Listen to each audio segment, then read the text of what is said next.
What's going on, guys? Big Jim here. Done a video on the Sage 6 and taking out that second detent, and we had a lot of discussions between the texting back and forth in a few of the groups, and then talking about, the blade steels on the Sage 6, and I know they come out with a S90V now version that's $300. But we was talking and just asking the question: can you switch between the Sage 5 and the Sage 6 blades? Will they convert over? Can you just take one out of the Sage 5 and put it into the Sage 6? And honestly, I didn't know the answer to that, so I thought that we could probably dig into that together and kind of find out if they are interchangeable, because I have a couple of the Sage 5s. I got the Rex 121, which would be super cool to put into a Sage 6 frame and be able to use it. I have my own thoughts and theories on whether this can happen or not, but without digging into it, we really don't know. So let's get into it and kind of see. Now, I'm not going to take apart my Rex 121, but I do have a donor for which I have done a lot of modifications. This is my frequent carry Sage 5 Maximate.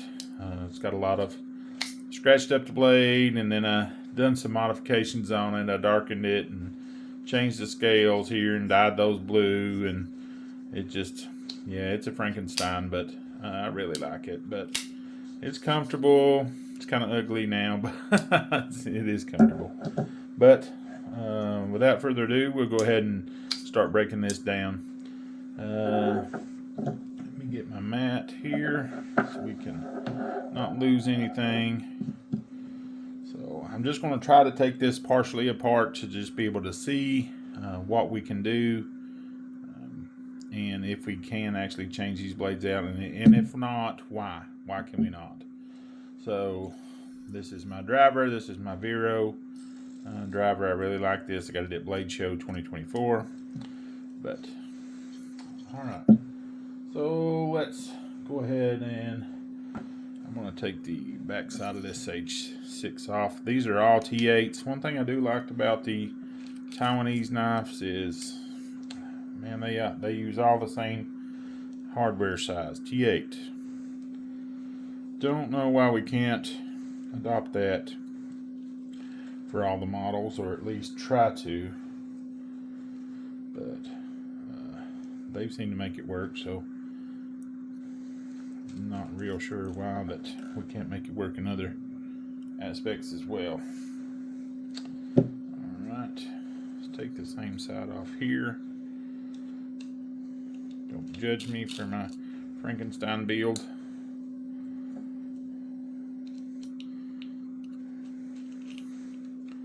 I was really hoping that the blue would fade just a little, and it may at some point, but it's awfully blue right now.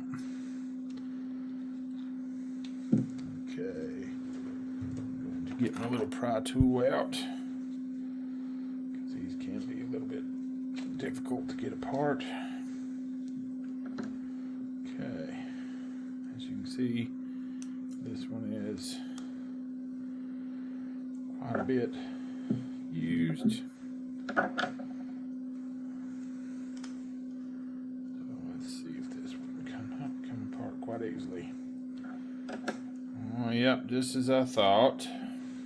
Alright, if you'll look, with the engineering of the button, they have flipped the compression lock portion of this from going from right to left to right.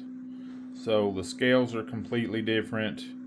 Not the scales, but the liners are completely different. As you can see, they're flip-flopped. So that means that, okay, stop pins here, they're both there, but also the blade stop on the inside, there's a cutout. The blade stop is going to be on the opposite side, whereas this one Let's see if I'll take this one apart. I'll show you what I'm talking about. Hope I don't regret taking this apart, but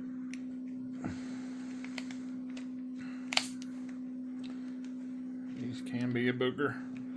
Taking them apart and putting them back together. There we go. Okay, see where this runs on the liner? There's this little pin. It's essentially a stop pin for the blade. It runs along this area here in the blade, if you can see that. So, and that's going to be on the opposite side blade on the compression lot Sage 6. So, yeah, just with the geometry of the way the button has to be placed for most people on that right side, it's not going to be able to be flipped, unfortunately, because I would have loved to put my Rex 121 back into that Sage 6 frame and made it work, but as you can see, that is not going to work this time. So, oh, and I just lost a washer, so awesome.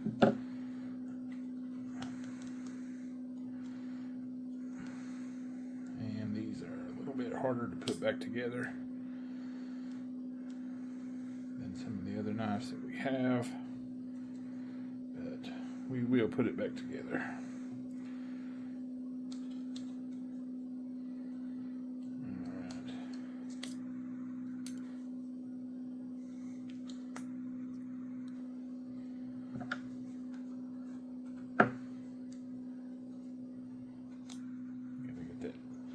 Pin in there. Once you get that pin in there, then you're good. Okay.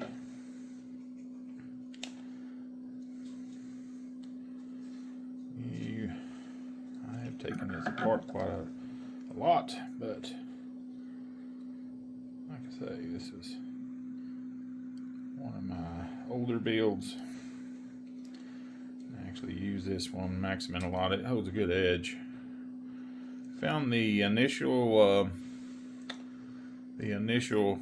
sharpening of it. It was a little bit chippy on that edge. Don't know if when they done the grind or the sharpening of it, if they heated it a little, if it was, but after I took 2 sharpenings, I mean, this thing, it'll shave you. It is uber sharp. So do not have any issues with the Maximin after about 2 sharpenings. So, but did have a little bit of an issue before that. Not a huge fan of the pocket clip situation here. Maybe you can help me in the comments if there's an easy way to do this, because I have not found an easy way to do it. But without throwing everything in the floor.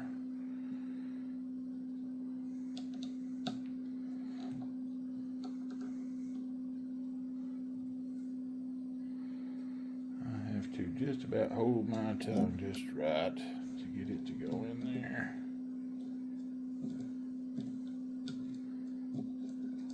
Big old fingers anyway. See what I'm gonna do.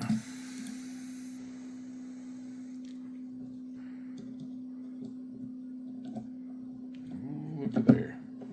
That's probably the easiest way so far. Sit all the way down. Yeah. Okay. So got that back together. Action is not bad on this one. It is well worn in. Okay. Make sure we put the Sage back together. 6 and S30.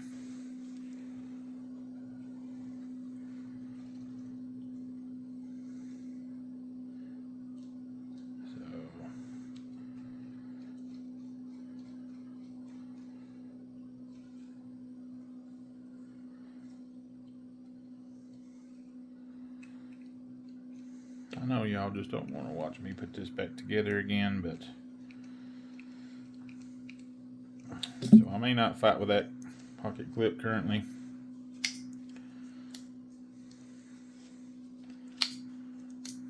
It's pretty good right there, but I'm gonna Loctite it in. Anyway, all right, thought I'd do this little video. Thank you all for watching.